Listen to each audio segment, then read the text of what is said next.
Buenos días, jóvenes. Hoy vamos a hablar sobre el tema de la materia orgánica del suelo, un tema que es importantísimo que ustedes conozcan bien. Muchas veces ya tenemos conocimiento de lo que es la materia orgánica del suelo, pero sí es necesario repasar algunos aspectos importantes en este tema, ¿no? Por ejemplo, vamos a hablar sobre el origen y evolución de la materia orgánica, sobre los factores que condicionan la transformación de la materia orgánica. Vamos a hablar sobre la influencia del humo en la fertilidad del suelo, la dinámica de la descomposición de la materia orgánica, el efecto sobre las propiedades químicas del suelo, el efecto de la materia orgánica, ¿no?, sobre las propiedades químicas del suelo, sobre las propiedades biológicas y un resumen de lo que es el balance de humus en el suelo. Entonces, ese es el tema de hoy día. Es una clase bastante corta, sin embargo, hay que profundizar los temas que ustedes consideren ampliar con otras bibliografías. Entonces, empezamos con el tema del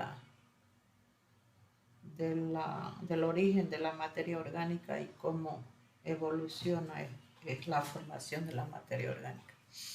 La materia orgánica del suelo tiene su origen, ustedes saben, en los restos vegetales, animales y microorganismos que se acumulan en el suelo. Todo eso viene a conformar la materia orgánica y se origina, ¿no? Se origina justamente de este material orgánico vegetal que cae al suelo y animal, como la presencia de microorganismos que se acumulan en el suelo o se incorporan a él, o que están sometidos a un proceso constante de transformación bajo la acción de factores edáficos, climáticos y biológicos. Esa transformación tiene que ver entonces con los factores edáficos, principalmente el clima y los microorganismos. Sobre estos residuos actúan pues microorganismos que los descomponen y transforman en otras materias, ¿no es cierto? Entonces, ya hemos hablado que los microorganismos, ¿no?, influyen en la formación del suelo y también lo transforman en otras materias. Entonces, una parte de los componentes, los residuos orgánicos, se descompone con rapidez en formas inorgánicas simples. ¿Cuáles son esas formas inorgánicas simples? O como productos finales de la descomposición de la materia orgánica es el agua, el dióxido de carbono, los nitratos, los sulfatos, ¿no? Esos son los productos finales de la descomposición de la materia orgánica, lo que se llama también proceso de mineralización. La fracción que no se mineraliza en esta primera etapa experimenta un proceso de descomposición, primero de degradación, luego y de síntesis de nuevos compuestos, como es el caso de la formación del humus, ¿no?, que en sentido amplio reciben el nombre de humus. Entonces este proceso se llama humificación, o sea, son dos procesos, el proceso primero de mineralización y luego el proceso de humificación, que son ya las fracciones que no se mineralizan en la primera etapa. En el sentido amplio, la materia orgánica del suelo comprende todos los residuos de la naturaleza orgánicos presentes en el suelo que pueden encontrarse en cualquier estado de transformación. Teniendo en cuenta su complejidad, la materia orgánica se puede clasificar en dos grupos. La materia orgánica fresca o lábil, aquella que recientemente se incorpora al suelo y no está descompuesta, formada por residuos orgánicos poco transformados que pueden separarse del suelo por medios mecánicos. Luego está la materia orgánica transformada o estable, formada por productos resultantes de una descomposición avanzada de los residuos orgánicos y de síntesis microbiana, ¿no? Entonces, que incluye las sustancias no húmicas y las sustancias húmicas. Las sustancias no húmicas son compuestos orgánicos que no forman parte integral del suelo.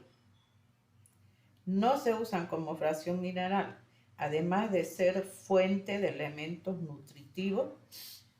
Estos compuestos participan en una gran cantidad de procesos relacionados con las propiedades físicas y químicas del suelo, dependiendo de las características de este material, pues influyen en las propiedades físicas y químicas del suelo. Estas sustancias incluyen materiales cuyas características químicas son todavía identificables, tales como proteínas, aminoácidos, glúcidos, grasas, ceras. Entonces, estos compuestos están considerados en las sustancias no húmicas. La mayor parte de estos compuestos tienen una vida corta en el suelo debido a que se biodegradan con facilidad. Entonces, son materiales que rápidamente se descomponen por el tipo de material orgánico, ¿no? Y por eso hay que se forman compuestos como los aminoácidos, los glúcidos, grasas, ceras, son componentes de esta sustancia considerada no húmicas. Las sustancias húmicas forman parte integral del suelo del que no se descomponen, que no se pueden separar por medios mecánicos. Todas las sustancias que se agrupan bajo este concepto o bajo el término restringido son compuestos muy polimerizados, de peso molecular alto, color oscuro, con propiedades coloidales e hidrófilas muy marcadas, que tienen una alta capacidad de intercambio catiónico y una gran resistencia a la biodegradación debido a su complejidad y a que están unidos de diversas formas a la fracción del suelo. Entonces, estas sustancias, repito, húmicas, prácticamente estamos definiendo el concepto de lo que es humus, ¿no? Como compuestos muy polimerizados, de alto peso molecular, de color oscuro, con propiedades coloidales. No se olviden eso. Son de alto peso molecular y tienen propiedades coloidales. Por eso es que es importante esta fracción considerada como sustancia húmica, justamente porque son de alto peso molecular y, ¿cómo lo determinamos? Porque son de color oscuro y tienen propiedades coloidales. No se olviden eso, que es un coloide, ya tienen que saber, ¿no? Los coloides. ¿Qué es un coloide? Entonces, esta fracción se llaman sustancias húmica. Entonces, la materia orgánica está dividida en dos. Entonces, sustancias no húmicas, todo lo que no está descompuesto, y sustancias húmicas, todo lo que está descompuesto y se agrupan bajo el concepto o el término restringido de humus.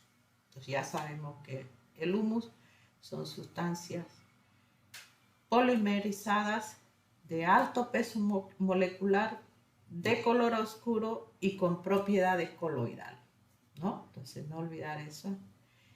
4 características de estas sustancias húmicas.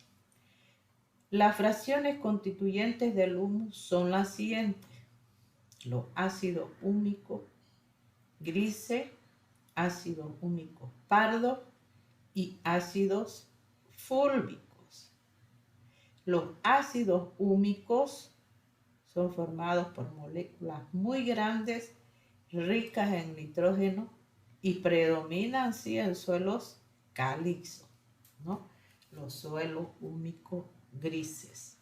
Los ácidos húmicos pardos, constituidos por moléculas de menor tamaño, con un contenido menor de nitrógeno y predominan en suelos ligeramente ácidos, en donde la actividad microbiana es menos intensa. Esos son los ácidos húmicos pardos, ¿no? Que el humo lo distinguimos a veces por su color, ¿no? Grises, pardo y pardo, ¿no? Y también por el contenido de nitrógeno, ¿no? Los ácidos húmicos, por ejemplo, grises, tienen moléculas muy grandes, ricas en nitrógeno, pero sí predominan en suelos calizos. En cambio, los ácidos húmicos pardos están constituidos por moléculas de menor tamaño, con un contenido menor de nitrógeno, por eso son pardos, ¿no? El color nomás ya les dice a ustedes. Predominan en suelos ligeramente ácidos, en donde la actividad microbiana es menos intensa. Los ácidos fúlvicos son unos productos húmicos solubles. Entonces, los fúlvicos, no se olviden, son solubles, pobres en nitrógeno, que se forman en un medio muy ácido y mal aireado, poco propicio para la actividad microbiana. Estos ácidos contienen a veces compuestos con poco grado de polimerización que evolucionan hacia los ácidos húmicos. Entonces, repito, los ácidos fúlvicos son productos húmicos solubles, pobres en nitrógeno, que se forman en un medio muy ácido. Entonces, donde hay suelo ácido, hay ácido fúlvico, ¿no? Entonces, el humus es fundamentalmente una mezcla de los 3 ácidos anteriores, predominando unos a otros según la naturaleza de los restos vegetales y las condiciones del medio. Entonces depende de esas 2 cosas, ¿no? De la presencia, digamos, de los 2 ácidos anteriores, y también dependen de la naturaleza de los restos vegetales, ¿no? Y restos vegetales que se descomponen más rápido, otros que tardan más, ¿no?, en descomponerse. Y también depende de las condiciones del medio.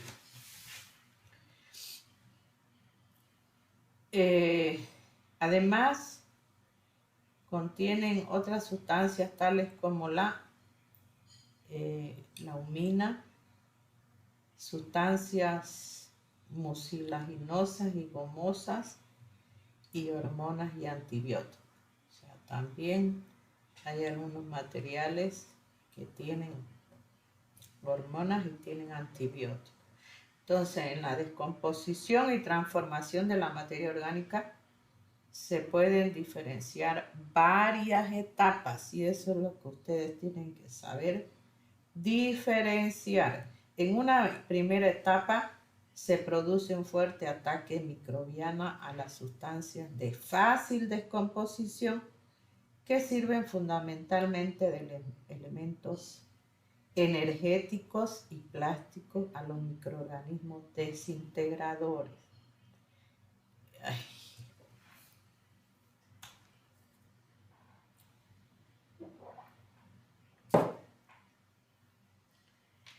Entre algunas fracciones del humus de algunas partículas inorgánicas se producen unas interacciones que condicionan la estructura del suelo y la movilidad de ciertos elementos, lo que va a repercutir en la nutrición de las plantas y la eliminación de los contaminantes del suelo.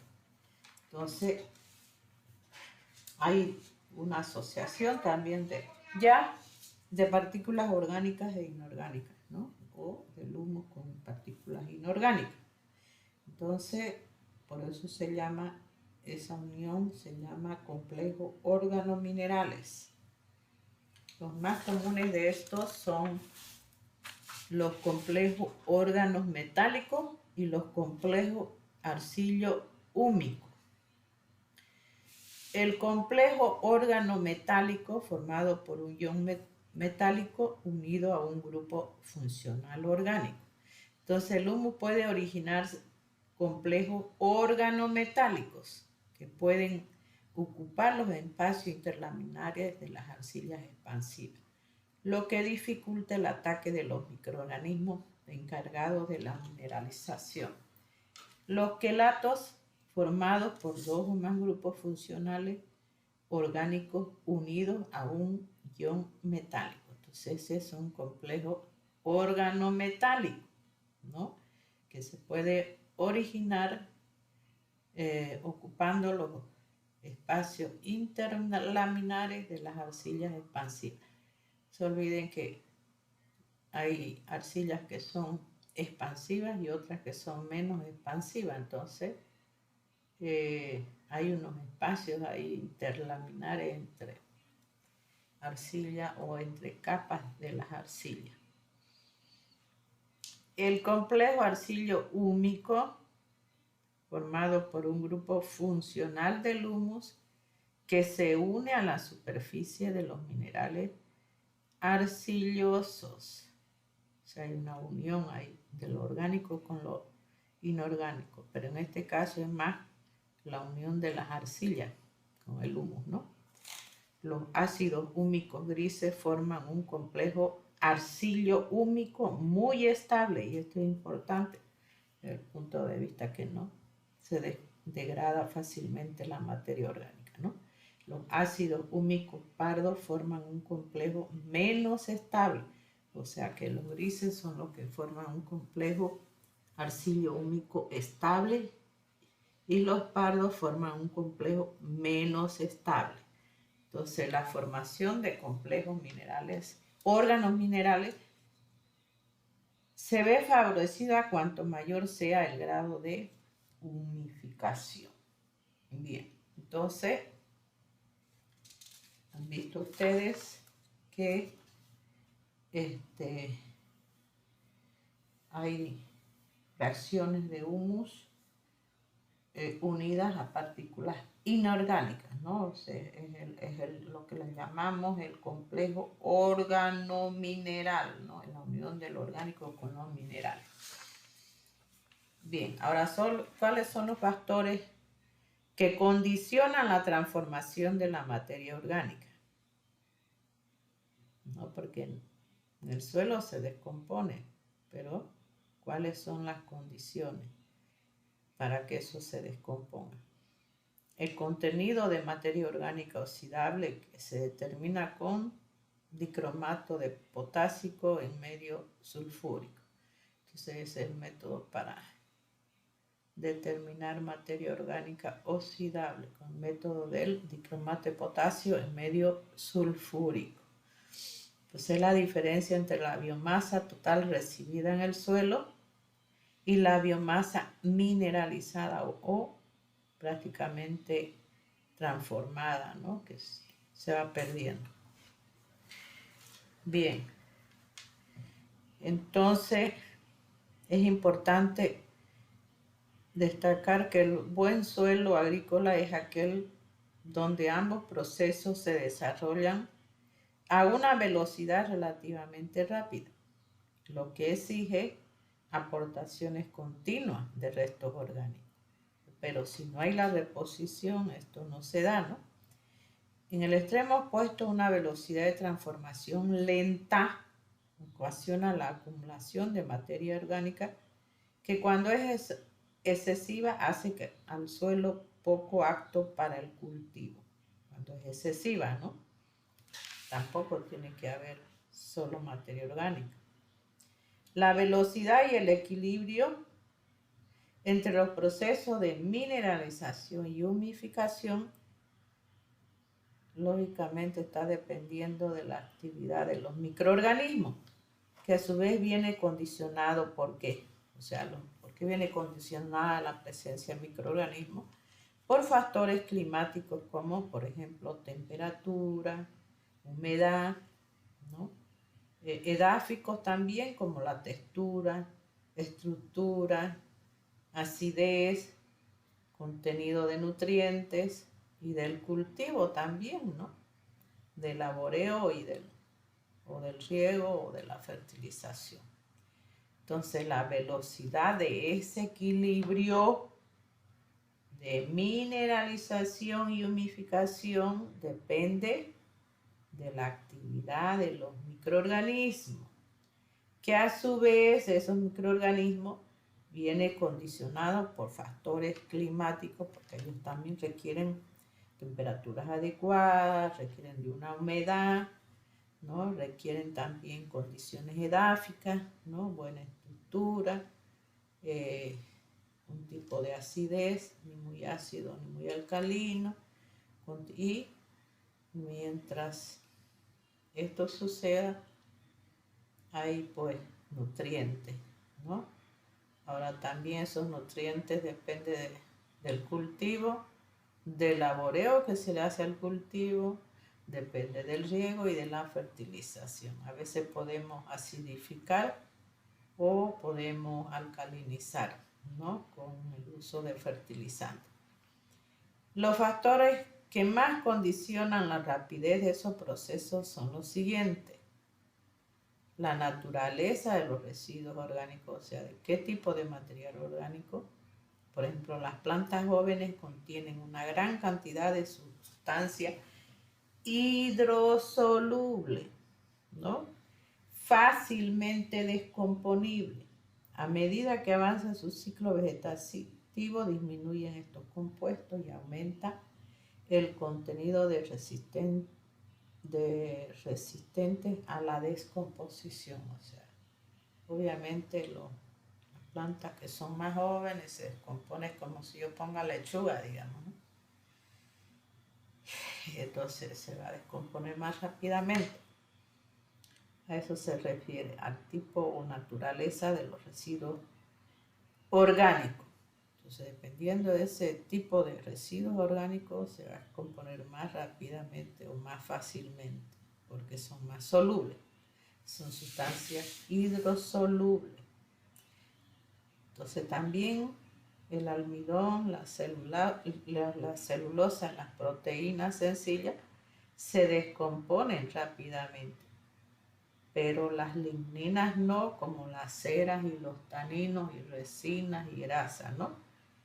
Se descomponen más lentamente, tardan más, requieren más tiempo para su descomposición. Entonces estamos hablando de qué depende o cómo está condicionada la rapidez de esos procesos que hemos mencionado, ¿no? Entonces, también depende de la temperatura, ¿no? La descomposición de materia orgánica es más rápida en climas cálidos. No es como si vayan ustedes a Cochabamba, por decirlo. La descomposición es más rápida, debido a que los microorganismos desintegradores proliferan con mayor rapidez con temperaturas altas. Entonces, la temperatura es importantísima en la descomposición del material orgánico. Bueno, y no solamente temperatura, ¿no? La humedad tiene que ver con la descomposición, ¿no? En regiones, por ejemplo, con precipitaciones intensas, la materia orgánica se descompone con mayor lentitud que en regiones áridas, debido a que aquellos suelen predominar unas condiciones de exceso de agua poco aptas para el desarrollo microbiano. Entonces, también no es que mientras más agua, más microorganismos, no es así, ¿no? En regiones, por ejemplo, húmedas, tienen una vegetación más rica. Se acumula mayor cantidad de materia orgánica en las regiones húmedas que en las áridas. Y eso es lógico, pues, ¿no? O sea, en las áridas casi, que no hay vegetación, obviamente, es así. Ahora, otro factor es la aireación del suelo, ¿no? Para que se descomponga ese material orgánico, tiene que haber aireación. O sea, determinan la descomposición. ¿Favorece o no favorece la aireación del suelo? Claro que favorece, porque el laboreo es eso, ¿no? Estamos aireando el suelo. Porque contribuyen a la proliferación de la flora microbiana aeróbica, que es la más activa. Por eso es que removemos el suelo, ¿no? Para airear el suelo, para que también prolifere la flora microbiana aeróbica. También influye la acidez y la salinidad.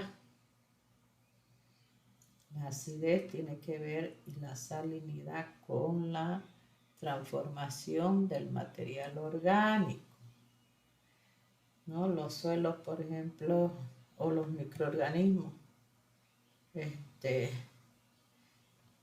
comprendidos con un pH de 6 y 7.2 son más favorables para el desarrollo microbiano. Entre 6 y 7.2, que es lo neutro prácticamente, o cerca de lo neutral, ¿no? Para valores inferiores de 5.5 en pH o superiores a 7.8, la actividad microbiana se reduce. No es que mientras más alcalino, salino, sódico hay más descomposición, no es así. Para valores, por ejemplo, inferiores a 5.5 o superiores a 7.8, la actividad microbiana se reduce drásticamente. Y ustedes dirán, ¿por qué? ¿No? Los encalados pueden mejorar notablemente la actividad de los suelos ácidos, como los tratamientos que se hacen para recuperar suelos salinos y alcalinos. Entonces, la acidez tiene mucho que ver, ¿no? En la descomposición, en la transformación de estos materiales orgánicos. Otro factor que determina la velocidad y el equilibrio de la mineralización, pues es el contenido de nitrógeno, ¿no? Obviamente, el nitrógeno, ¿para qué? Para los microorganismos, pues, ¿no? Los residuos ricos en nitrógeno se descomponen con mayor rapidez que aquellos otros con menor contenido, debido a que los microorganismos necesitan este elemento para sintetizar sus proteínas. Si los residuos orgánicos contienen suficiente cantidad de nitrógeno, los microorganismos proliferan. Y es obvio, ¿no? Que si hay menos cantidad de nitrógeno, pues menos cantidad de la actividad microbiana es menor, ¿no? Entonces, si los residuos orgánicos contienen suficiente cantidad de nitrógeno, los microorganismos proliferan. ¿Por qué? Porque también necesitan de nitrógeno para sintetizar sus proteínas ellos mismos, ¿no? Entonces, en este caso, proliferan y el proceso de humificación no se ve limitado por esta causa. En caso contrario, la humificación se ralentiza salvo que en el suelo haya suficiente cantidad de nitrógeno para satisfacer las necesidades de los microorganismos. Los microorganismos, no se olviden que también requieren de nutrientes, como en este caso del nitrógeno. Entonces, el contenido de nitrógeno en los residuos orgánicos tiene las siguientes repercusiones en el suelo, ¿no? Contenido superior al 2.4 de la materia seca, existe suficiente cantidad para cubrir las demandas de los microorganismos. Esto es importante. Cuando determinemos materia orgánica, si vemos que los valores están superior al 2.4%, quiere decir que existe suficiente cantidad para cubrir la demanda de los microorganismos, que son los que hacen ese trabajo, ¿no? Por eso es las condiciones que ellos tienen, las condiciones importantes que deben tener para transformar el material orgánico. Entonces, ahora contenidos entre 1.2 y 2.4 de la materia seca se cubren las necesidades de los microorganismos. Esto es muy importante, jóvenes, porque si no tenemos las condiciones, no sabemos cuáles son los valores, entre cuánto y cuánto tiene que estar la materia orgánica, la materia seca, para que haya más material orgánico en el suelo.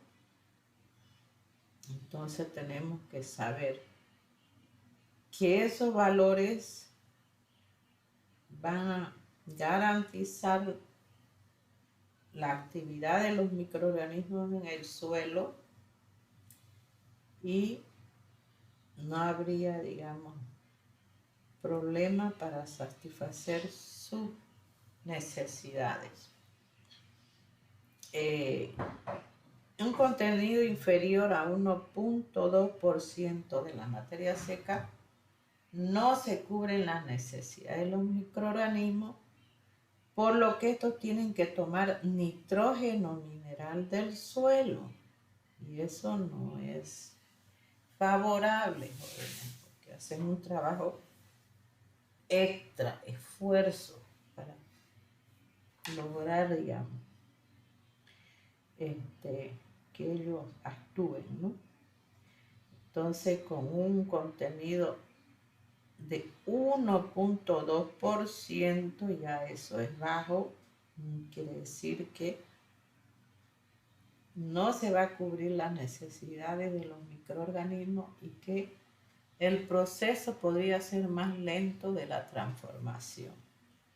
Entonces, este descenso de la fertilidad del suelo es solo temporal, ya que cuando mueren los microorganismos, su nitrógeno orgánico se mineraliza y se recupera de nuevo la fertilidad. Entonces,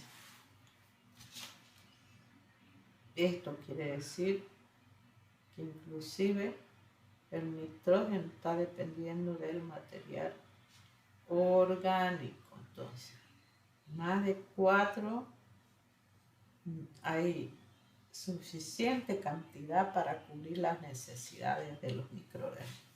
Entre 1.2 y 2.4 se cubren las necesidades, pero ya menos de 1.2% no se cubren las necesidades de los microorganismos, por lo que estos tienen que tomar nitrógeno mineral del suelo. No se olviden de eso. Entonces, ahora vamos a hablar de lo que es la dinámica de la descomposición de la materia orgánica. Esa dinámica, esa evolución, ese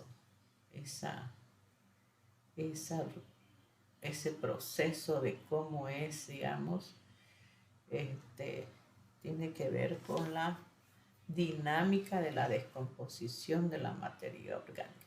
Los microorganismos desintegradores de la materia orgánica se multiplican muy activamente cuando tienen a su disposición energía y nutrientes asimilables, especialmente nitrógeno, necesario para sintetizar sus proteínas, porque los microorganismos también requieren un proceso de sintetización de la proteína. Entonces, la rapidez con que proliferan los microorganismos desintegradores y por tanto la rapidez con que se descompone la materia orgánica depende de la relación carbono-nitrógeno. Tenemos que saber cuánto es la relación carbono-nitrógeno y así también sabemos en qué grado de descomposición está la materia orgánica. La materia orgánica con una relación carbono-nitrógeno muy alta suministra mucha energía y poco nitrógeno, mientras que con una relación muy baja suministra poca energía y mucho nitrógeno. En ambos casos los microorganismos desintegradores proliferan poco. En cambio, los residuos vegetales con una relación carbono-nitrógeno equilibrada, ¿qué quiere decir equilibrada? Tenemos que saber cuánto es eso de equilibrada, cuánto es la relación carbono-nitrógeno equilibrada. Quiere decir que no hay deficiencia de materia orgánica, de presencia de microorganismos, todo está equilibrado. Entonces, ¿cuántos son esos valores que tienen que conocerse para ver el equilibrio? ¿Equilibrio entre qué? Entre el carbono y el nitrógeno. La materia orgánica con una relación carbono-nitrógeno muy alta, es decir, de repente más de 30, ¿no? Suministra mucha energía y poco nitrógeno.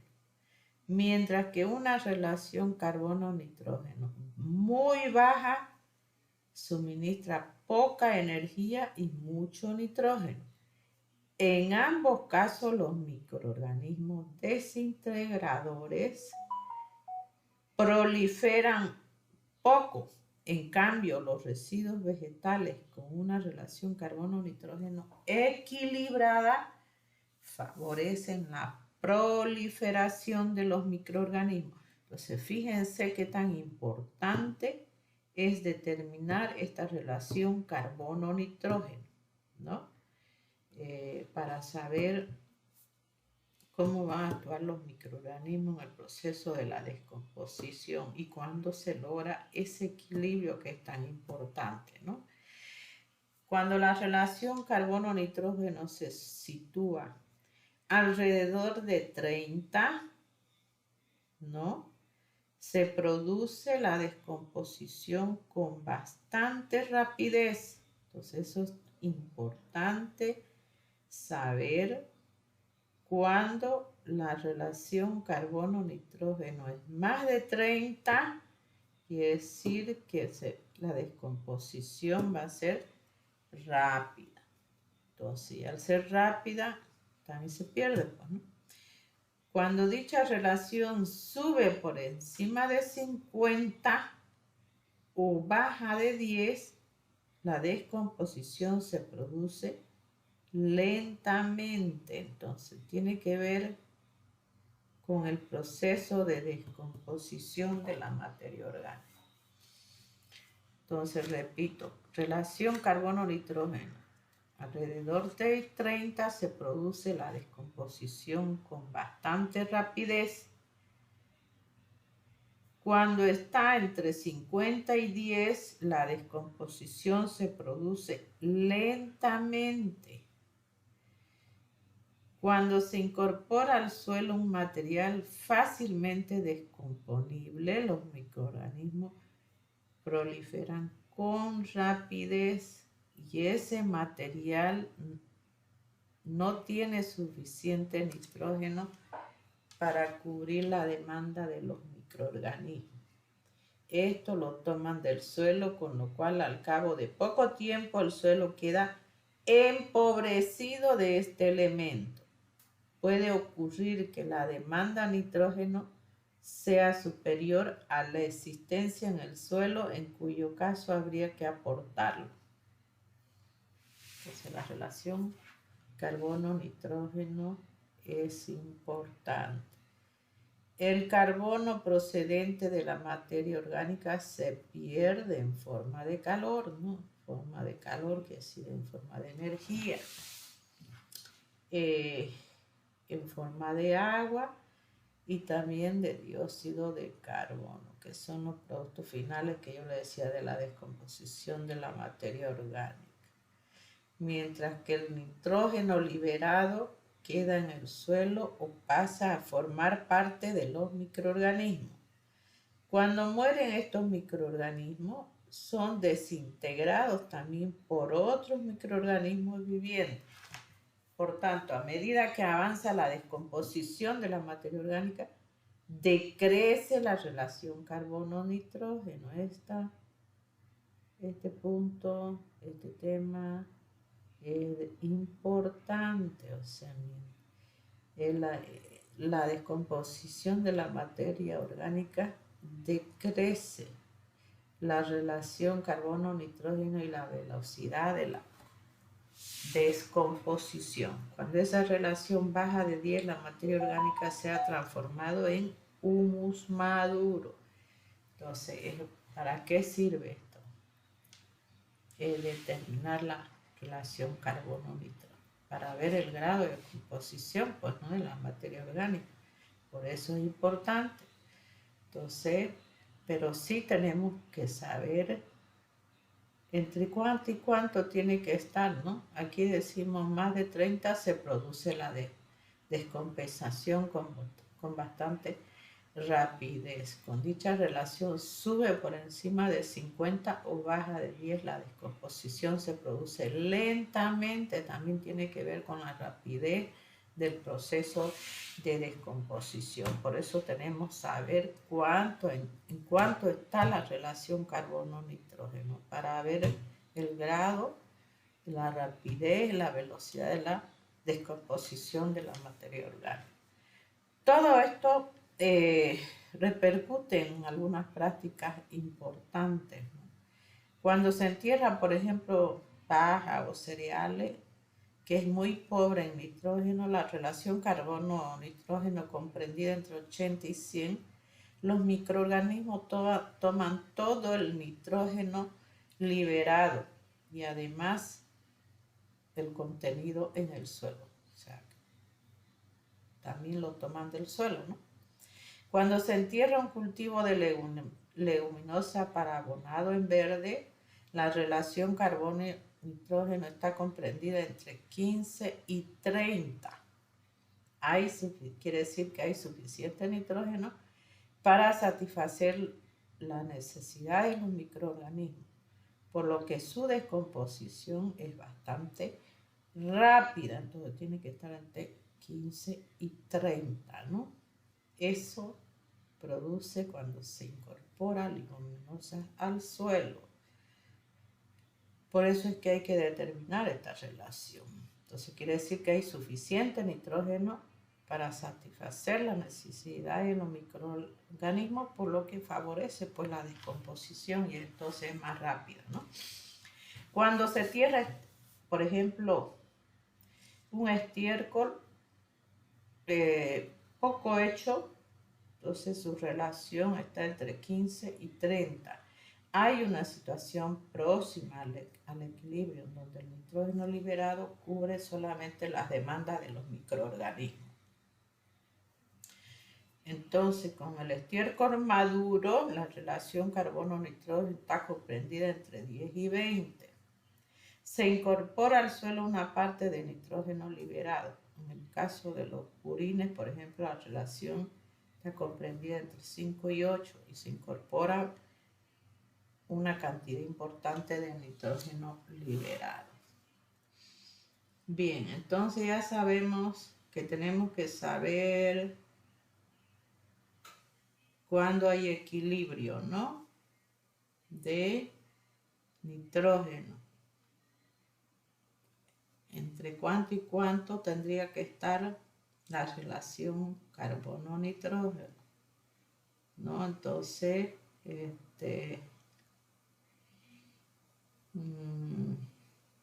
hay una relación menos de 20 es cuando hay 2.4% de materia seca.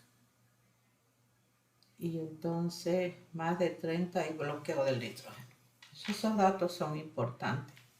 Jóvenes, tenemos que entender bien esto de la relación carbono-nitrógeno.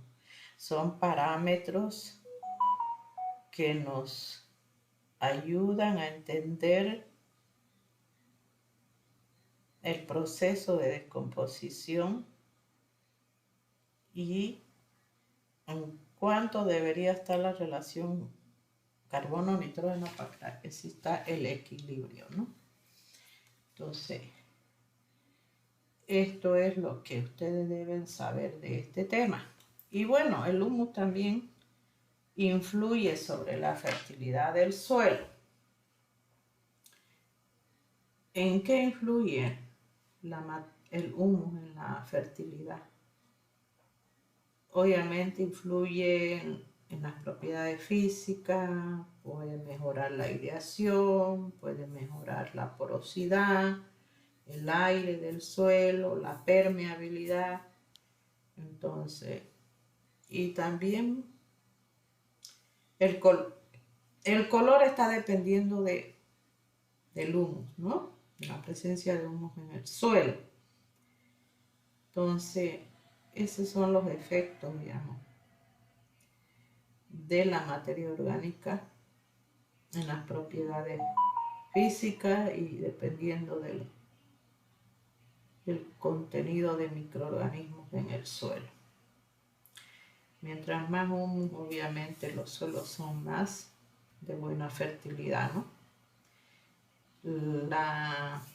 Debido a su cohesión, la materia orgánica tiene un efecto positivo sobre la estructura del suelo. ¿Por qué? Porque le da estabilidad, da compacidad, en el caso, por ejemplo, de los suelos arenosos, y se hace más esponjoso y, bueno, puede mejorar su permeabilidad al agua, ¿no? Y al aire. La gran capacidad de humus para retener el agua permite almacenar, o sea que mientras más humus hay en el suelo, retiene más el agua, ¿no? O sea que almacena agua, si es que hay humus, ¿no? Almacena más agua durante la estación húmeda y reduce las pérdidas durante la estación seca. No basta con un suelo que tenga una buena estructura, es necesario además que se conserve esa estructura. ¿Y cómo la vamos a conservar? Obviamente con materia orgánica. Por eso tiene dos efectos. Un efecto a corto plazo muy intenso en el cual interviene principalmente la materia lábil. Este efecto se produce con mayor intensidad cuando se entierran materias que se descomponen con rapidez, como son los abonos verdes, ¿no? Por eso los abonos verdes a veces son buenos para mejorar la fertilidad del suelo porque mejoran la estructura, por ejemplo. La estructura tiene más estabilidad, entonces esa estabilidad hace que sea un reservorio también de agua en el suelo. ¿Por qué? Porque son terrones estables, ¿no? Pero es cuando hay materia orgánica. Un efecto a largo plazo menos intenso, pero más resistente que en el caso anterior, el cual interviene sobre todo el humus, las intercoladuras, el enterramiento de paja que dan lugar a una apreciable cantidad de este humus. Entonces, también los abonos verdes que se entierran mejoran la fertilidad del suelo, y ahí está el efecto pues de la materia orgánica en las propiedades, en la fertilidad del suelo, en las propiedades físicas, como en el caso de la textura, y en este caso también influye en las propiedades químicas, ¿no? Él puede aumentar su fertilidad si hay más humus, por ejemplo. Aporta más elementos nutritivos. El humo junto con la arcilla constituye el complejo de cambio, no se olviden eso. La asociación de humo con arcilla viene a ser el complejo de cambio que regula la nutrición de la planta. Los ácidos húmicos estimulan el desarrollo del sistema radical principalmente, y con ello se hace más efectiva la asimilación de los nutrientes. Eso cuando hay presencia de ácidos húmicos. Con algunos cationes forman quelatos también, lo que favorece la absorción de cationes por los cultivos. Entonces, la presencia de materia orgánica hace que mejore también las propiedades químicas del suelo, como el favorecimiento de los cationes que forman quelatos, y también favorecen a los ácidos húmicos que forman con los aniones fosfato. El humo con los fosfatos forman un anión, unos compuestos que impiden la retrogradación del fósforo, porque el fósforo pues es un problema en el suelo, sobre todo en los suelos tropicales. Hay deficiencia justamente por este problema, pero si hay ácidos húmicos, forman con los aniones fosfato unos compuestos que impiden la retrogradación del fósforo. Y bueno, también tiene la materia orgánica un efecto en las propiedades biológicas, ¿no? Que ya lo hemos mencionado. Por ejemplo, esas propiedades biológicas sí tienen que haber condiciones de humedad, de temperatura, aireación adecuada, ¿no? Materia orgánica adecuada. Entonces hay presencia de microorganismos, sobre todo aerobios, ¿no? Puesto que dicha materia orgánica proporciona carbono para la formación de las estructuras orgánicas y para su oxidación como fuente de energía, ¿no? También ese material es un material energético para la nutrición de los microorganismos. No se olviden de eso, el nitrógeno, importante, ellos requieren nitrógeno.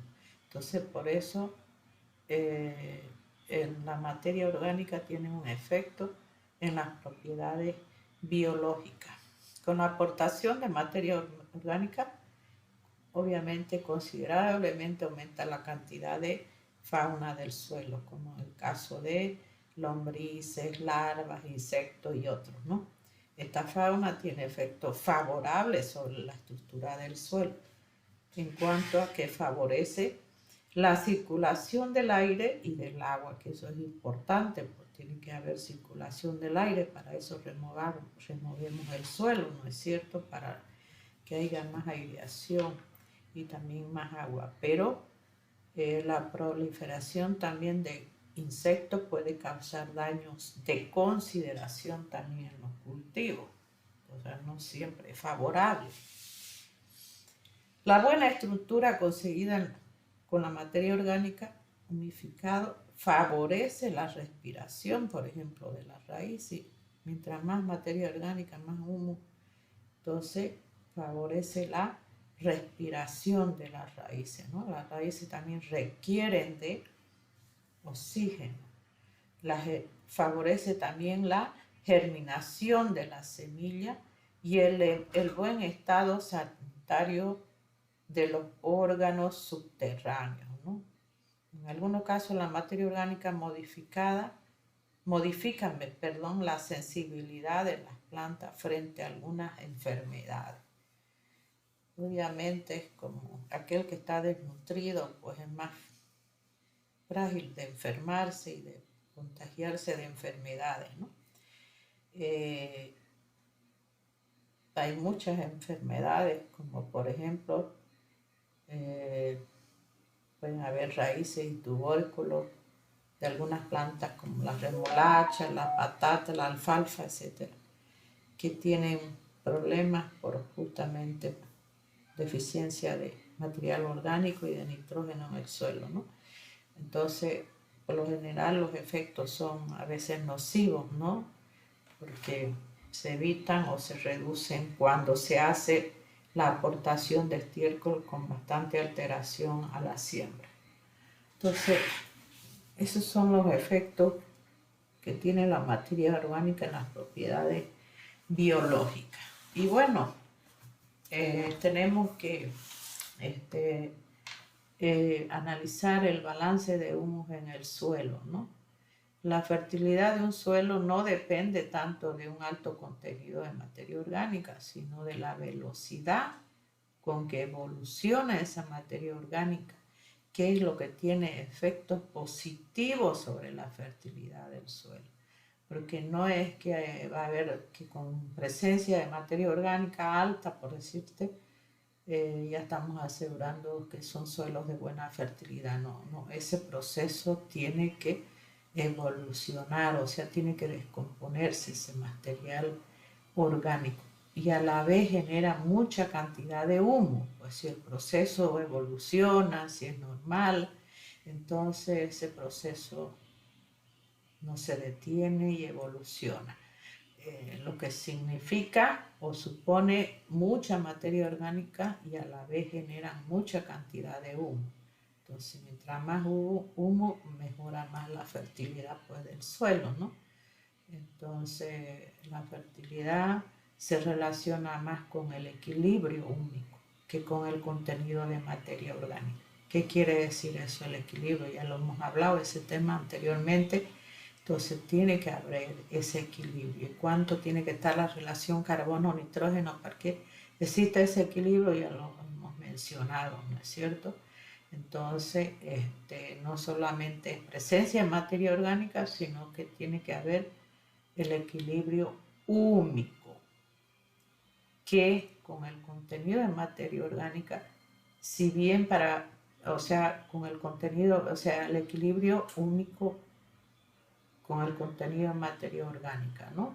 Si bien para garantizar esa fertilidad se requieren unos niveles mínimos de humus del orden de menos de 1.5, por ejemplo, en secano y de 2 en regadío, porque no es igual, o es como si yo diga en verano, es igual que en invierno, no es así, ¿no?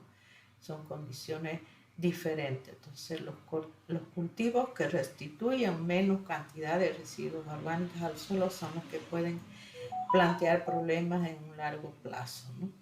Entonces, también no se olviden de que hay que cuantificar las pérdidas que se tienen, ¿no? Entonces, las pérdidas representan la cantidad de humo que se mineraliza al cabo de un año. No sé cuánto se pierde, ¿no? Entonces, eso también se cuantifica, las pérdidas, porque no es que se mantiene y no se pierde también, porque se va mineralizando. Entonces, la mineralización del humus se debe a la acción de los microorganismos. Entonces, sin el microorganismo, bueno, el proceso es lento y entonces se ve afectado, digamos, y pueden haber pérdidas, ¿no?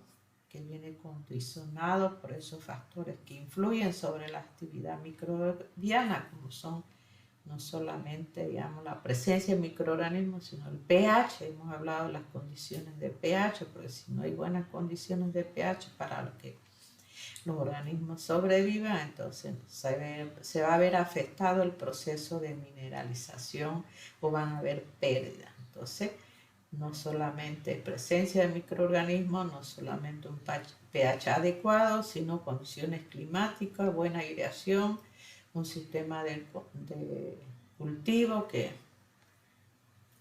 con contenido, con contenido de carbono, ¿no?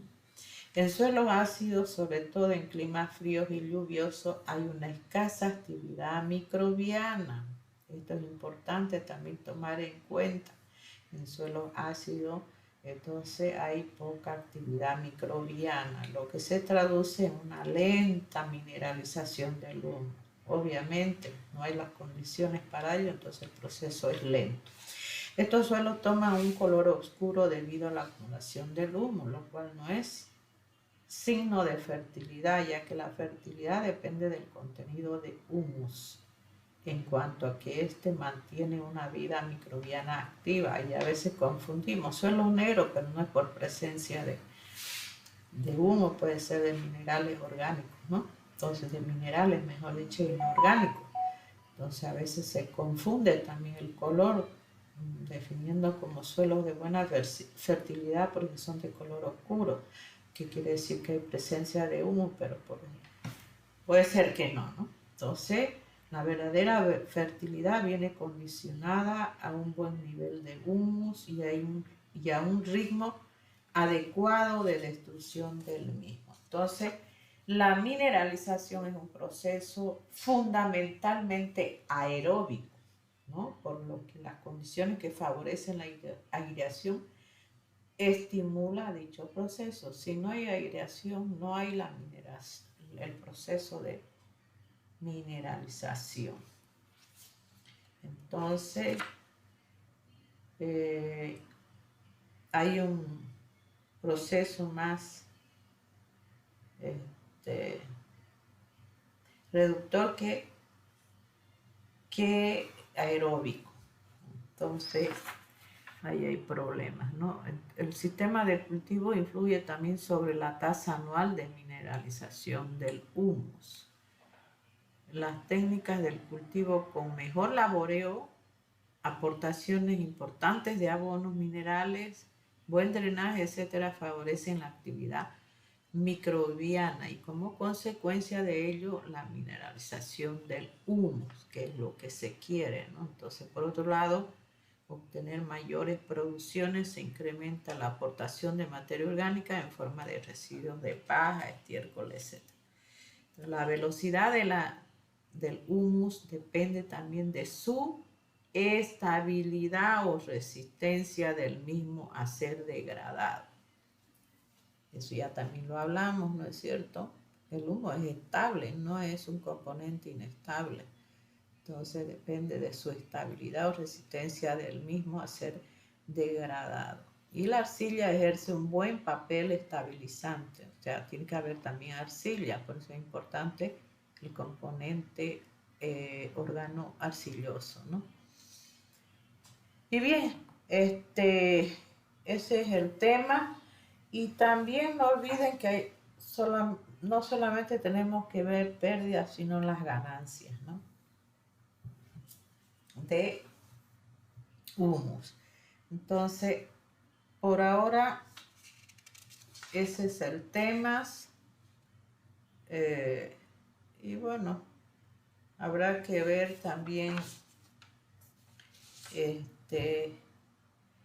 la cantidad de residuos que se incorpora depende de la producción de la cosecha y el aprovechamiento que se haga de las partes aéreas, ¿no?